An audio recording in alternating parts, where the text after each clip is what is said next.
Hi, welcome in today's discussion on participating in workplace communication. We will be focusing our discussion on three learning objectives. The first one is to obtain and convey workplace information. The second one is complete relevant work-related documents. And the third is participate in workplace meetings and discussion. And for us to begin, let's start with effective communication. When we say effective communication, what do we mean by this? Or when we try to communicate with other people, are we actually communicating with them effectively? According to Brian Tracy, communication is a skill that you can learn. It's like riding a bicycle or typing. If you're willing to work at it, you can rapidly improve the quality of every part of your life. It's only saying that communication can be acquired, but after acquiring it, it does not stop there. Because just like riding a bicycle or typing, you will have to work hard for you to be able to improve it. Therefore, communication is communication, but there is also effective communication. And we gain effective communication when we try to improve it, when we try to hone it, when we try to practice it. But before we continue with that, what do we mean when we say communication? Traditionally speaking, communication can be defined as the transfer and understanding of meaning. In that case, we give messages, we inform, and at the same time, we receive them. So, communication is merely a transfer of a message and the understanding of the meaning of that message. But also these linguists, they have found different ways of explaining the communication process, and they've given some models. But for today's discussion, I will only be focusing on a very simple illustration of the communication process, having all the elements of this communication process. So communication begins with the sender, and the sender has this message, so he or she encodes the message, and the message goes through a channel, or we sometimes call it as the media, and it will be decoded by our receiver, which is the endpoint of the message. However, it does not stop there. So not only from a sender to a receiver, because there can always be a feedback going to the sender. In that case, the receiver becomes the sender, and the process goes back to the sender. Along this channel or the relaying of the message is the noise or the interference. Of course, just like in communication nowadays, when you're trying to call a friend, there could be some interference, there could be some barriers like the person on the other line cannot hear you properly, or the person on the other line cannot understand what you're saying because probably you're speaking a language that the other person cannot understand. But those barriers can be discussed in another discussion. But what I'm saying here is the communication is a process. So there is a certain thing that we follow, whether we like it or not, whether we understand it or not. Okay? So, when we say communication process, then, or when we try to relay our message, we'd like to get rid of these barriers. And one of which is the communication or the language barrier. So, the English language is a very important language that we have to learn, especially in the craft that you're following now, in the course that you're trying to study now. Because eventually, whether you like it or not, in the future, you will be communicating with different types of people with different nationalities. And so the English language becomes crucial at this point. Therefore, the next slide will be talking about a review. Let's try to make it very brief because I believe that since grade one, you have been talking about these parts of speech in the English language. So let's just try to have a rundown. What are these parts of speech and how are they related to each other uh, in the making of a sentence for us to be able to relay a good information in the communication process. So let's start, or the parts of speech always begins with a noun. Because the noun gives names. So when we say nouns, these are the people, the names of places, the names of things, and animals. So we can have an example like dog, cat, garden, work, music, and so on and so forth. In this sentence, we say the sun shines. In the sentence, the sun shines, we know very well that sun here is a name of a thing, which is the sun. Therefore, that is the noun in the sentence. And in the other sentence, Anna goes to school. So Anna here is the name of a person, and the school is the name of a destination or a place. However, can you just imagine a sentence wherein you'll be using all nouns like Anna is a beautiful lady. Anna is 21 years old. Anna went to the market. And it goes on and on and on. So we get bored with the use of the noun Anna. So in place of that, we can use a pronoun. So this time comes now the second part of speech, which is called the pronoun. The task of a pronoun then is to replace nouns. So they can be I, it's, me, my, she, that, and so on. So in this sentence, Johnny is hungry. Johnny wants to eat. Instead of saying Johnny wants to eat, you replace Johnny with he. So he is a pronoun. Of course, along with these two, with these names, action is also very important in parts of speech. So we call them verbs. So verbs show action, but not only show action, they also show states of being. So we have here examples like run, go, have, invite, laughed. And in the sentence, the dog and the cat are running. So the dog and the cat are nouns. What are they doing? They are running. So are running here are your or is your verb. So are is a state of being or a linking verb, and running is the action. Okay. Now let's not try to complicate things first at this point. So that is what we call verbs. But going back to the nouns and pronouns, we have to distinguish these two. How do we separate Anna from she? All right. So here comes now the job of an adjective or adjectives. Adjectives, they describes nouns, but not limited to nouns. They also describe pronouns. Okay. So descriptive verbs could be angry, brave, healthy, little, old, red, smart, two, some, and so on. So in the sentence or in this set of words, brown dog, the dog is brown. Brown is a description of dog. Therefore, brown is an adjective to dog, which is a noun. Okay? Then, but if you have a sentence like it is fat, for example, so fat now is referring to it, which is a pronoun. So those are the four parts of speech. Now, if a noun and a pronoun can be described, what about a verb? Can it also be described? Like when you say, I am laughing, happily, or I am dancing gracefully. She is singing beautifully. So you tried to describe the verb. Is there such a part of speech for that? Well, of course there is, and that is now the job of an adverb.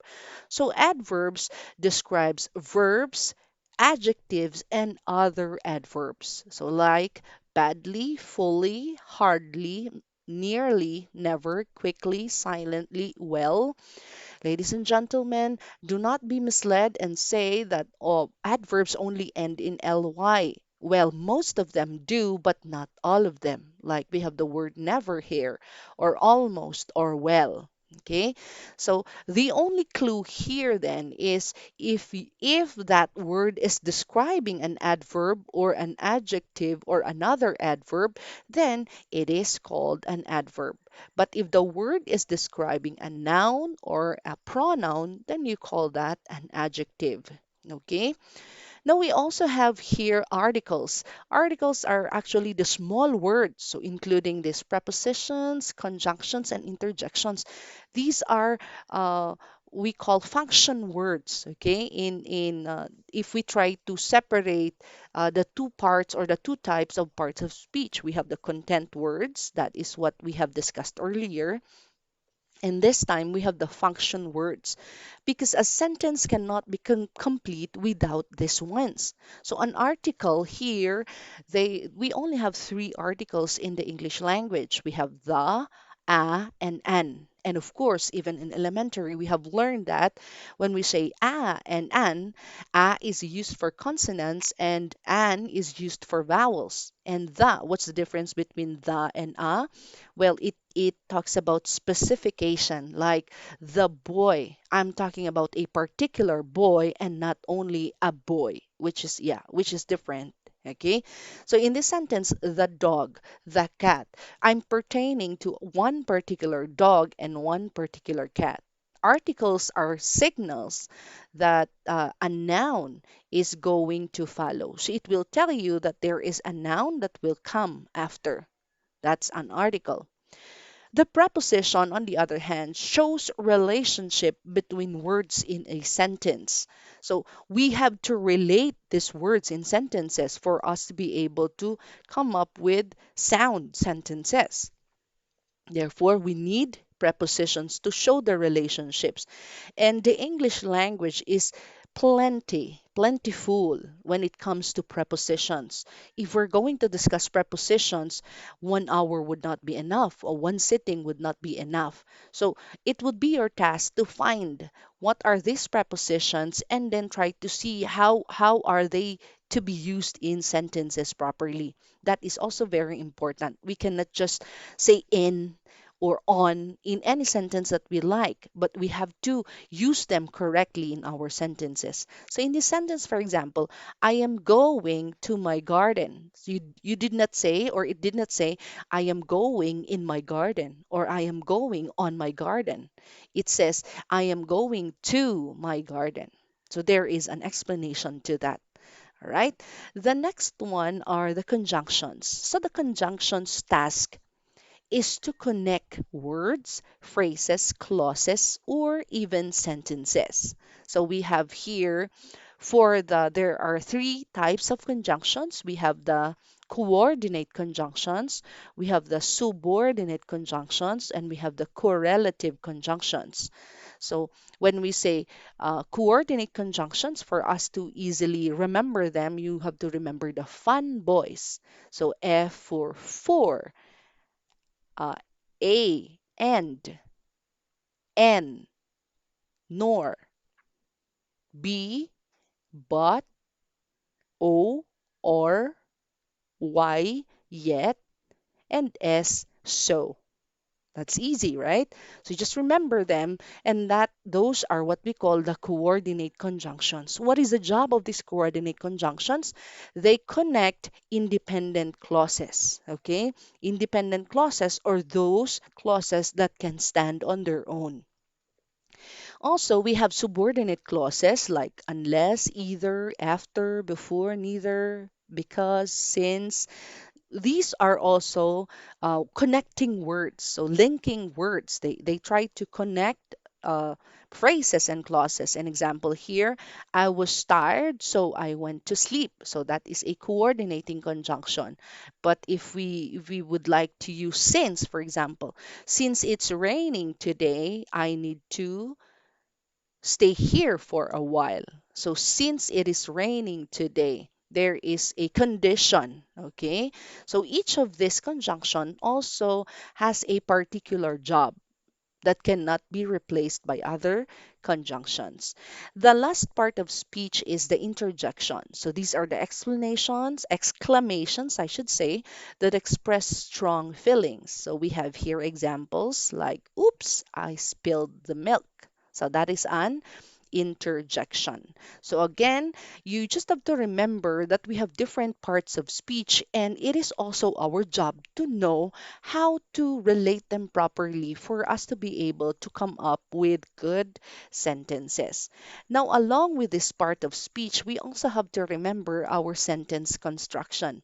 And for this video, I'm going to talk about four problems that we often commit in sentence construction. So, first one is the sentence fragments. The second one are the run-on sentences. The third one are the subject-verb agreement, and the fourth is the parallel structure. Now, let's try to look at them one by one. When we say sentence fragments, so a fragment meaning a part, it's not complete. Okay, so that is our clue. When we say sentence, it is complete because it has a subject and a verb.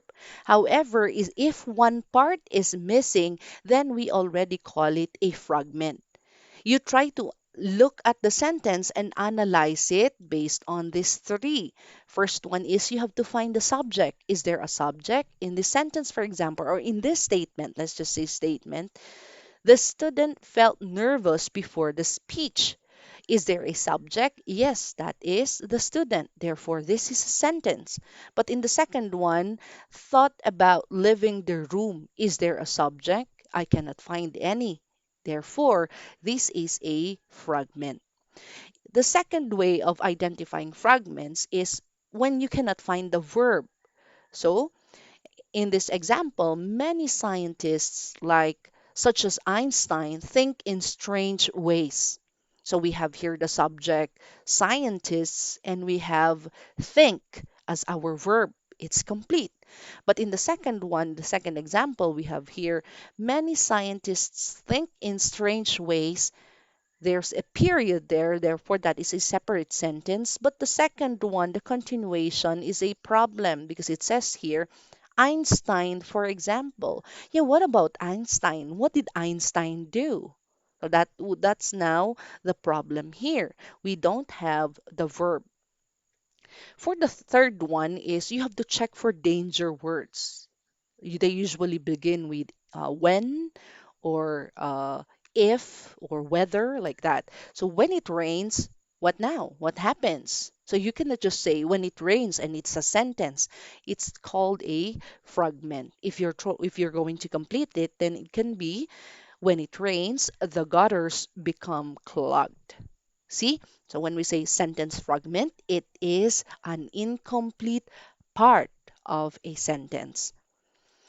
The second problem that we usually encounter or we usually commit in making our sentences are what we call the run-on sentences. So run-on sentences can come in two ways. The first one is the comma splice, and we have the fused sentence. So that's the second one. Let's try to look at some examples. We have here some comma splice.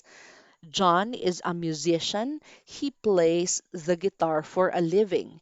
Where is the comma problem here? So we call it the comma splice. After the word musician, you have a comma there. But remember, John is your subject and is your verb. So this is one sentence. He is one subject and plays is the verb. Therefore, this is another sentence. This is a very common error being committed by people. And you have to remember that you do not separate two sentences using a comma. It becomes a problem that is called the comma splice. So the best way to do it is just end it with a period.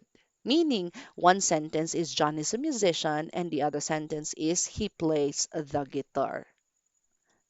Another one is the lack of punctuation or the fused sentences. In here, you cannot see any punctuation mark aside from the period at the end.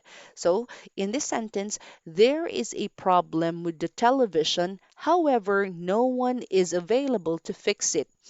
If you are trying to listen to it, it sounds correct because you're just listening to it. But if you're writing it, then you would see that there is indeed a problem. There are again two sentences in this statement, and they were fused without any punctuation mark. Okay, so there are three ways in fixing these run on sentences. First one is you separate them using a period in the sentence. Nobody knows what really happened, period. The policeman said there was a fight. The second one is you use a semicolon and a proper conjunction. There is a problem with the television, however, no one is available to fix it. And yeah, so the third one is you use the conjunction. Okay. The third problem that we often encounter is the subject verb agreement. So, so the general rule when it comes to subjects and verbs or nouns and pronouns and their verbs is they should agree with each other, and most of the time they should agree in number. Meaning, when your subject is singular, your verb should also be singular. And when your subject is plural, your verb should also be plural. So in the examples here, we have here, the group of students are complaining about their grades. There is a problem with this sentence because our subject here is group, and there is only one group. Although we have here students, you have to remember that the main subject is not group, but not is group, I should say, and not students. So the basis here in identifying the number of the verb should be group. And group is singular, therefore the sentence should be the group of students is complaining about grades. Going back to the parts of speech a while back, when we say articles the and what's the difference between the two? The means there is a particular something. So when we say the group, it means it's pertaining to one group, one particular group, therefore making it singular. The second sentence, a recipe with more than 6 ingredients are too complicated. In here, what is our main subject? It says here the main subject in this sentence is recipe. But ma'am, there are so many other words that come between the subject and the verb. Yeah, that's true. And we call them intervening words. You always have to go to the main subject for you to be able to identify the proper number. So recipe here is singular, therefore the sub or the verb should also be singular. A recipe with more than 6 ingredients is too complicated. Other examples we have here, the facts in that complex case is questionable. So the main verb here is facts, which is plural, but the main verb is singular. So they don't agree with each other. You have to replace is with are for it to become correct. The last example here, the people is wearing formal attire. Well, the main subject in the sentence is people, which is also plural. Therefore, you have to change is wearing to are wearing formal attire. Now, for you to be able to find other rules on subject-verb agreement, I placed here a link. Okay, it's a very useful link. I hope you'd be able to open it during your spare time. And the last problem that we often commit in sentence construction is what we call the parallel structure, or we sometimes call it parallelism. So, one example here is he is strong and a tough competitor. What do you think is the problem here? Well, at first glance, there seems to be no problem at all because he is strong, and then the other one is and a tough competitor. But the problem here is notice that strong and tough competitor are not in the same form. So there should be consistency for us to be able to have a parallel structure in our sentence. So consistency is very important. We use then strong here. What is a term that will encompass tough competitor? And that would be competitive. So tough competitor here is a noun and strong is an adjective. So we have to be consistent. So one way is he is strong and competitive. So in this sentence we have two adjectives already and there is a parallel structure. In the second example, we have here the new coach is a smart strategist, an effective manager, and works hard. Parallel structure is also seen if we have series of words in a sentence. So in here we have three words, a series of words, or now we have a series of words, I should say. We have the smartest strategist, an effective manager, and then works hard. What do you think is the problem? Smart strategist is an adjective. Effective manager is also an adjective or a noun, I should say. Smart strategist is a noun, then effective manager is a noun. But suddenly, it says here, and works hard. Works hard, works is a verb. So it does not go with the other two in the series. So there is a problem with that. Therefore, we have to be consistent and replace it with a better term. And what should that be? Okay, so the new coach is a smart strategist, an effective manager, and a hard working individual. Probably something like that for it to become consistent.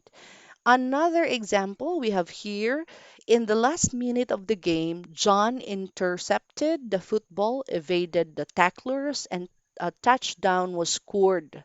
Wow, we also have a series in here. So John intercepted the football, evaded the tacklers, and a touchdown was scored. Let's try to see the better version in the next one. Okay, so the third one, in the last minute of the game, John intercepted the football, evaded the tacklers, and scored a touchdown. So this is now a better sentence. Again, in sentence construction, we have to be very careful. There are so many rules, but we just have to remember them by heart. And when we try to make our sentence, then we always have to employ these rules that we have learned. Okay, so the second learning objective is for us to be able to apply these rules in technical writing.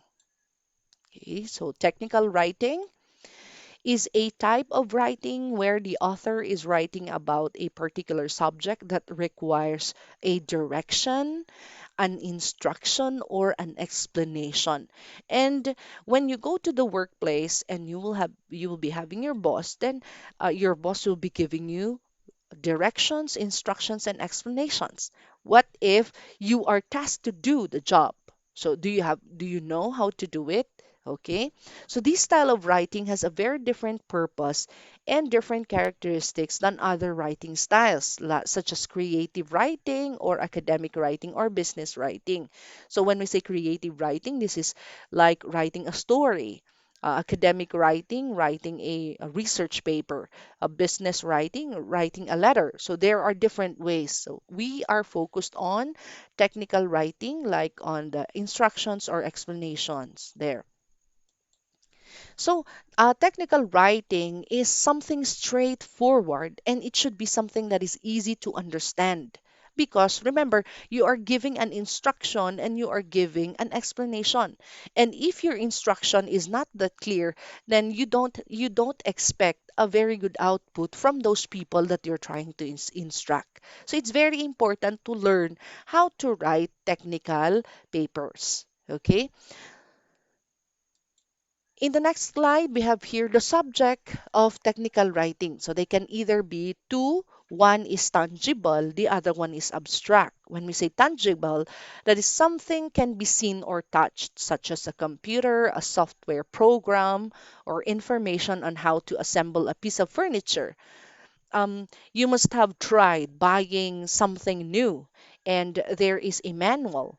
So the manual will tell you how are you going to deal with it, how are you going to arrange it, how are you going to manipulate it. And if you don't follow it properly, then there would be a problem later on. Okay, that is an example of a something tangible writing. The second one is abstract. So something that involved a series of steps that aren't related to a tangible object. So one example of this might be steps required to complete an office process. In the call center agent business or the BPO outsourcing business, they usually do a lot of this one. So a client is having a problem with his or her computer, and then the agent should tell or give the steps on and process on how to deal with it or what to do with it. So that is an example of an abstract output. Some examples of this technical writing, we have here instruction manuals, we have policy manuals, we have process manuals, user manuals, report on analysis, instructions for assembling a product, summarization of a long report that highlights and shortens the most important elements. So, some of which I've mentioned earlier, like the user manual, report and analysis, process manuals, policy manuals. Later on, you will be dealing with all this one, so you have to know how to write them properly. And those things that we have learned earlier would be very helpful for you to be able to relay a very good message to your readers. So here are some tips for a good technical writing. First one is you have to know your audience. There are two types of audience. We have the expert, those who know what you are telling them already. And so in this case, they would understand abbreviations, acronyms, the lingo, okay, that applies to the field. But not all audience are experts. We also have the second group of audience who are the novice. So in here, you have to let them understand in the same manner, and therefore every detail must be explained and spelled out for them. So, in as much as you'd like to say that, well, I'd like my life to be easier, and so I'm going to use these abbreviations and acronyms. What if your reader is a novice? So this novice individual would not be able to understand those acronyms. So let's not try to assume that all our audience are experts. Okay. Second tip we have here the use an impersonal style. In this case, the third person perspective or the third person point of view is very important. Just like in writing researches, we usually use the third person point of view. So we do not say I or I do not say we. Okay, so it should sound impersonal because your opinion does not matter in here. It's a technical writing, so your opinion should not be important. Okay, like a manual, for example. This is how to operate the system. Are you going to put your opinion here? Like this product sucks, actually. See, so it's not. It should be omitted. Another one we have here: the writing should be straightforward, so and to the point. So it should be as simple as possible. So to make sure that the reader understands the process or the instruction. Again, in this case, we do not use lofty words. We do not use flamboyant words just to say that, uh, wow, you used something that cannot be understood. Only you can understand. Remember your audience, and so you should be straightforward. So these at times may appear as simply a list of steps to take to achieve the desired goal. So steps will do. Next one we have here, know how to research. So you have to gather information about what you are trying to write. Okay, you should not be limited with only one source. So go to different sources, a number of sources, understand the information and analyze thoroughly. When we say research, it does not only mean Googling. No, you have to find different avenues, different areas where information could be gained, and information is reliable. So, reliable sources are also very important here. Okay. Next, you also have be thorough in description and provide enough detail. Yeah, there. Again, remember your audience. So you have to be thorough with your description. Do not say what's that? Click the blue button. No, you have to describe if there are other descriptions like the blue button beside something else. See? So it will give a more thorough description. A good technical writer can make a difficult task easy and can quickly explain a complex piece of information. So many things, these things can be very complex, but if you would be able to explain them in a very easy and uh, understandable manner, then you are good, a good technical writer. Okay. Now we are down to the third objective of this discussion. We have the third one, the workplace meetings and discussion. So this time we are not going to use all the things that we have learned in the communication process in writing, but this time we will have to learn in apply them in how we deal with our bosses and our workmates in the meetings and discussions. So here are some basic expectations in meetings. This should be understood by people who are going to administer the meeting, but of course, those people who will be joining the meeting. So, first one, a clearly defined purpose to your meeting. For example, you are the one who is going to call for a meeting. You have to clearly identify the purpose of your meeting. Do not just say meeting everyone and everyone does not know what they are expecting in that meeting. It should be clearly defined. Next one, advise people of the meeting in time for them to be able to attend. Meaning, you have to give them time. Do not say, come, everybody will have a meeting. Well, we do. There are some urgent and emergency meetings, but if you do that every now and then I don't think that's a very good idea. So there should be a certain time that would be given to the participants for them to be able to prepare. Of course, you have to set an agenda. Do not say, oh, for today we're going to talk about this and let's see later what we will be talking about. No, it cannot be. There is an agenda that you will try to follow and you have to stick to that. Okay. Next, start and finish on time. That's also very important. Remember, time is precious. Okay. Next one, manage the participants. You have to manage your participants. Make sure that they are participating well. Now, what about if you are participating in a meeting? So first, you have to be prepared. Well, our source here is Steve Milano. Be prepared. Pick up your battles. Okay, be ready again. Contribute. Do not just go there and sleep or do nothing. Choose your timing. Well, for example, you have a question or you do not agree with what the person is saying, you have to choose your timing. Do not just say whatever you want to say anytime you want. Don't dominate. There are some people who dominate the meeting, like they are the only person who speaks in a meeting. So that's not good also. And soften objections. Well, we believe that's the reason we have meetings for us to settle all objections and differences. But then you have to be very you have to soften your objections. You should be polite as possible in giving your objections. Okay? Because remember, we are trying to participate in a meeting of professionals. Therefore, at all times, you have to act professionally. Thank you so much, and I'll see you again in the next video.